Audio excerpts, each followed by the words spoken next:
Hello cuties, మేమైతే సాయిబాబా గుడికి వెళ్ళడానికి రెడీ అయిపోయాం. Let's go. And here comes my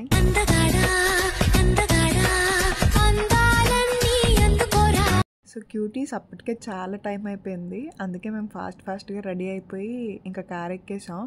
దారిలో వెళ్తూ కబుర్లు చెప్పుకోవచ్చు అని చెప్పి మేము ఇక్కడ నుంచి మా ఫ్రెండ్ వాళ్ళు దేవి వాళ్ళు ఉన్నారు, వాళ్ళని రిసీవ్ చేసుకొని డైరెక్ట్గా టెంపుల్కి వెళ్ళిపోతాం.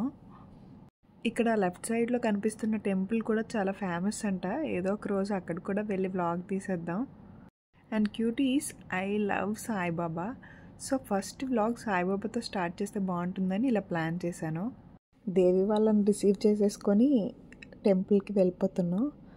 దేవి, సాత్విక్ అండ్ మా వజ్జు. సాత్విక్ బాబు హాయ్ చెప్పు అనగానే హాయ్ చెప్పేస్తున్నాడు. క్యూట్ ఫెలో చూడండి. టెంపుల్కి రీచ్ అయిపోయాం క్యూటీస్. ఇదైతే బయట సరౌండింగ్స్. ఇలా చిన్న క్లిప్ తీసాను చూడండి, ఎంత పెద్ద బాబానో. లోపలికి వచ్చేసాం. కాలు కడుక్కుందామంటే అక్కడ ట్యాప్స్లో వాటర్ ఆగిపోయాయి కరెక్ట్గా మేము వెళ్ళే టైంకి. లోపలికి వచ్చేసి ఇంకా బాబాకి దండం పెట్టుకొని తీర్థం అయి తీసేసుకున్నాం. సరే కూర్చో. మా సాత్విక్ బాబు అలా స్టార్ట్ ఇంటికి వెళ్ళాక నీకు ఇక్కడ ఒక సేవకురాలు ఉన్నారు, కొంచెం ఓల్డ్. ఆవిడైతే చెప్తున్నారు పిల్లలు ఉంటే వెనక్కి వెళ్ళిపోండి, హారతి టైము, హారతి మధ్యలో గోల్ చేయకూడదు అని చెప్పి. మేము భయపడ్డాం హారతి టైంలో ఆడెక్కడ గోల్ చేస్తాడో అని, కానీ ఏం చేయలేదు. నేను మాత్రం హారతి సాంగ్పై చాలా ఎక్స్పెక్టేషన్స్ పెట్టుకున్నాను, కానీ ఆవిడ ట్యూన్ వినేసరికి నా బుర్రలో ఉన్న లిరిక్స్ వెళ్ళిపోయి అనకూడదు, కానీ వినండి మీరే.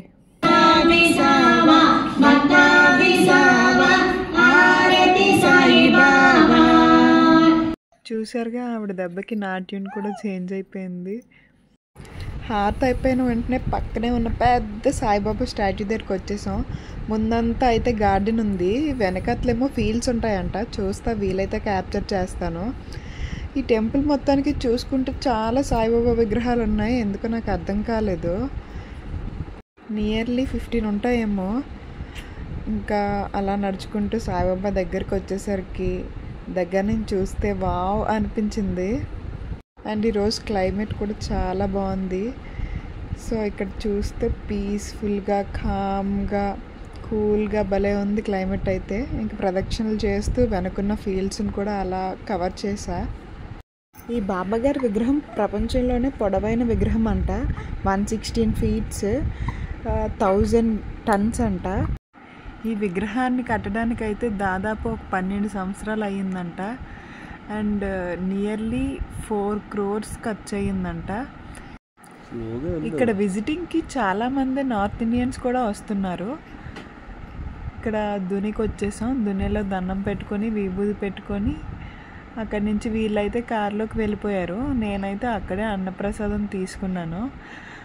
ఆ అన్నప్రసాదం తినేసరికి మా విజయనగరం రింగ్ రోడ్లో ఉన్న సాయిబాబా టెంపుల్ గుర్తొచ్చింది.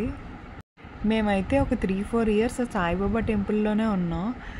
డైలీ అన్నదానంకి అండ్ ఆల్సో హారతికి వెళ్ళిపోయేదాన్ని. ఇప్పుడు కూడా అక్కడికి వెళ్తే ఏదో నా ప్లేస్ అన్న ఫీలింగ్ అయితే కలుగుతుంది నాకు. అయిపోయింది, దేవి వాళ్ళ ఇంటికైతే వచ్చేసాం. దేవి వాళ్ళని డ్రాప్ చేయడానికి. అప్పటి వరకు దేవి చెప్పింది, నేను చెప్పాను, అందరం చెప్పాం అల్లరి చేయకరా, ప్లీజ్ రా, కామ్గా ఉండరా అని. ఎంత చెప్పినా వినలేదు. ఇంకా ఇంటి దగ్గరికి వచ్చేసరికి పెర్ఫార్మెన్స్ స్టార్ట్ చేసేసాడు. దేవి ఎక్కడ డార్క్ రూమ్లో వేసేస్తుందేమో అని ఒకటే ఏడుపు, అస్సలు ఆపలేదు. ఇంకా బాయ్ చెప్పమన్నా ఏం చెప్పమన్నా వినలేదే. వద్దు, డార్క్ రూమ్లో పెట్టద్దు అని ఒకటే గోల. అలా వాడు ఏడుస్తూనే లోపే సాయన్న అయితే అక్కడికి వచ్చేసారు. ఇంక సాయన్నని చూసి వాడికి ధైర్యం వచ్చింది, కొంచెం కామ్ అయ్యాడు. సాయన్నయ్య వచ్చాక వాడికి ఎన్నో కబుర్లు చెప్పి కూల్ చేసేసారు వాడినైతే. ఇంకా వాడు వాళ్ళ డాడీ బైక్ ఎక్కేసాడు. ఎక్కేసి మేము బాయ్ చెప్పమంటే హ్యాపీగా బాయ్ చెప్పేశాడు. అప్పుడు ఇంకా అందరం బాయ్లు చెప్పేసుకున్నాం. మా ఆయనకు కూడా షిఫ్ట్ టైం అయిపోతుంది, లాగిన్ అవ్వాలని చెప్పి బయలుదేరిపోయాం. అలా వాళ్ళకి బాయ్ చెప్పేసి ఇంటికి రిటర్న్ అయిపోయాం. కార్లో హ్యాంగ్ చేసిన ఈ రెడ్ డాల్ అయితే చందన ఫ్రీయా ఇచ్చింది. విన్సీ పుట్టినప్పుడు నన్ను విజిట్ చేయడానికి హాస్పిటల్కి వచ్చి, సో దాని గుర్తుగా అక్కడ పెట్టేసుకున్నాం. ఈ వీడియో ఇక్కడితో ఎండ్ చేస్తున్న cuties. Please like, share and subscribe. Also please don't forget to comment. Love you. Bye.